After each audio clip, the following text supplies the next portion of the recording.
Hydro-Québec pourrait faire 2 milliards de plus par année grâce à la concurrence et à une meilleure gestion. Alain, voilà ce que soutient le financier Claude Garcia de l'Institut économique de Montréal. Oui, Pierre, vous savez que le ministre Bachand avait réclamé des sociétés d'État 350 millions de dollars. Et vous venez de le dire, Claude Garcia, lui, dit que pour 2 milliards de dollars, Hydro-Québec pourrait faire plus de profit si on faisait des efforts supplémentaires. J'arrive à cette conclusion-là qu'il y a 2 milliards de bénéfices additionnels possibles sans augmenter les tarifs pour les Québécois. C'est presque doubler les bénéfices d'Hydro-Québec. Claude Garcia est catégorique. L'absence de concurrence n'incite pas Hydro-Québec à trouver des moyens pour réduire ses dépenses d'exploitation et d'investissement. C'est qu'elle dépense beaucoup trop lorsqu'elle construit des barrages ou lorsqu'elle bâtit des systèmes informatiques, beaucoup plus que d'autres entreprises comparables le font.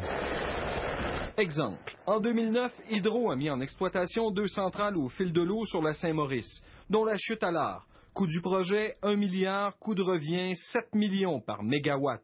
Un an plus tôt, en Ontario, la société québécoise Énergex a mis en production la centrale des chutes Umbata à 2,6 millions par mégawatt, 3 fois moins que les projets d'Hydro-Québec. Je pense que c'est la façon de le faire, c'est de confier ça au privé.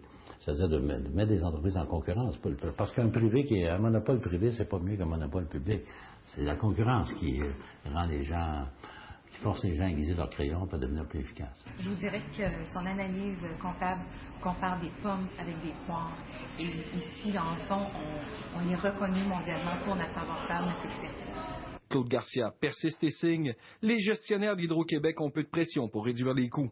Parce que c'est très facile de demander des hausses de tarifs. On va à Régie d'énergie, on dit voici, j'ai besoin de plus d'argent parce que j'ai dépensé plus d'argent. Ce spécialiste des questions énergétiques trouve qu'il est cependant difficile d'établir des comparaisons. Il faut penser qu'on est dans une société d'État. Puis une société d'État, c'est géré par le gouvernement. Quelque part là-dedans, il y a une intervention gouvernementale et de penser qu'on pourrait réaliser de grandes économies à peu de frais, je pense que c'est difficile à concevoir. Oui, il y a un écart et on va rattraper cet écart-là par rapport à nos compétiteurs.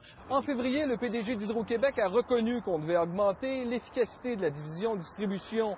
Pour Claude Garcia, c'est une révision en profondeur de toutes les divisions qui s'imposent pour limiter les augmentations de tarifs et générer plus de profits. Alain Laforêt, TVA Nouvelles, Montréal.